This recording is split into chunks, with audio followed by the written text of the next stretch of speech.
Hi friends, welcome to Sana recipes. இன்னைக்கு சனா ரெசிபீஸில் chicken biryani தாங்க செய்ய போகிறோம். வாங்க வீடியோக்குள்ளே போகலாம். வீடியோக்குள்ளே போகிறதுக்கு முன்னாடி சனா ரெசிபீஸை நீங்கள் ஃபஸ்ட் டைம் பார்க்குறதா இருந்தால் சனா ரெசிபீஸை சப்ஸ்கிரைப் பண்ணிக்கோங்க. குக்கர் நல்லா சூடாயிடுச்சிங்க. இப்போ ஒரு 4 டேபிள் ஸ்பூன் அளவுக்கு ஆயில் ஆட் பண்ணிக்கலாம். ஆயில் நல்லா சூடாயிடுச்சிங்க. இப்போ 2 துண்டு பட்டை ஆட் பண்ணிக்கலாம். 3 ஏலக்காய், 2 கிராம்பு, ஒரு கல்பாசி, 1/2 டேபிள் ஸ்பூன் சோம்பு, 2 பிரியாணி இலை, இதை போட்டுட்டு நல்லா வதக்கி விட்டுக்கலாம். சோம்பு பட்டை எல்லாம் பொரிஞ்சிருச்சுங்க.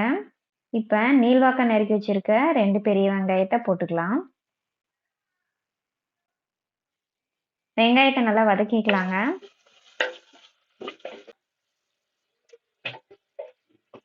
வெங்காயம் கோல்டன் ப்ரௌன் கலர் வந்துருச்சுங்க. இப்போ 2 டேபிள் ஸ்பூன் இஞ்சி பூண்டு பேஸ்ட் ஆட் பண்ணிக்கலாம்.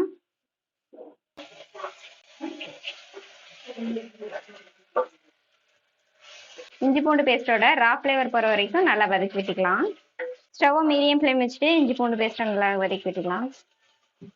இப்போ காரத்துக்காக ஒரு பச்சை மிளகாய் கீரி வச்சுருக்கேன். இப்போ அதை ஆட் பண்ணிக்கலாம்.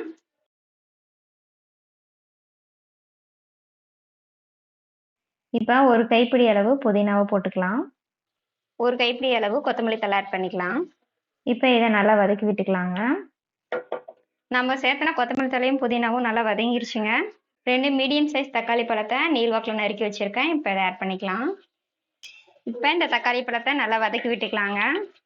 தக்காளி பழம் சீக்கிரமாக வதங்கிறதுக்காக கொஞ்சமாக சால்ட் ஆட் பண்ணிக்கலாம்.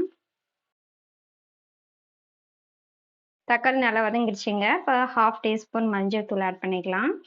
1/2 டீஸ்பூன் கரம் மசாலா தூள் ஆட் பண்ணிக்கலாங்க. ஆல்ரெடி காரத்துக்காக ஒரு பச்சை மிளகாய் ஆட் பண்ணியிருக்கேங்க. அதனால ஒரே ஒரு டேபிள் ஸ்பூன் அளவுக்கு மிளகாத்தூள் ஆட் பண்ணிக்கலாம்.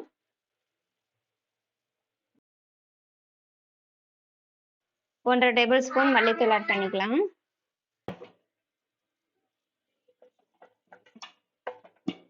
மசாலாவோட பச்சை வாசம் போயிடுச்சு. இப்போ 1/4 கப் அளவுக்கு தயிர் எடுத்திருக்கேன். இப்போ இதை ஆட் பண்ணிக்கலாம்.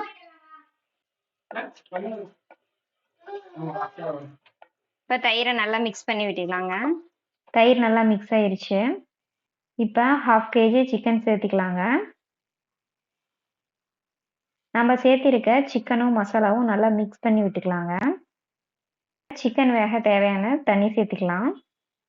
நான் 1 கப் தண்ணி ஆட் பண்ணியிருக்கேன். குக்கர் மூடி விட்டுக்கலாங்க. 2 விசில் வந்தோடனே ஸ்டவ் ஆஃப் பண்ணிடலாம். 2 விசில் வந்துடுச்சுங்க. இப்போ ஸ்டவ் ஆஃப் பண்ணிடலாம். ப்ரெஷர் நல்லா அடங்கிருச்சு. இப்போ குக்கர் ஓப்பன் பண்ணி பார்க்கலாங்க. சிக்கன் நல்லா வெந்துருச்சுங்க. இப்போ 1 கப் பாஸ்மதி ரைஸை ஆட் பண்ணிக்கலாம். ரைஸை நல்லா மிக்ஸ் பண்ணி விட்டுக்கலாங்க.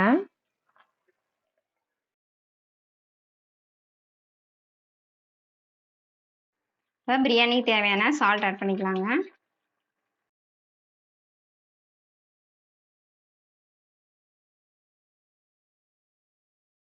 இப்போ குக்கர் மூடிக்கலாம்.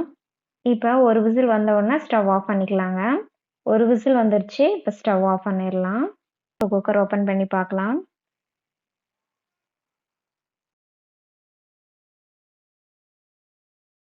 அவ்வளோதாங்க, சிக்கன் பிரியாணி ரெடி ஆயிடுச்சு. இந்த ரெசிபி உங்களுக்கு பிடிச்சிருந்துச்சுன்னா சனா ரெசிபீஸ்க்கு லைக் பண்ணுங்கள், ஷேர் பண்ணுங்கள், மறக்காமல் சப்ஸ்கிரைப் பண்ணுங்கள். தேங்க்யூ.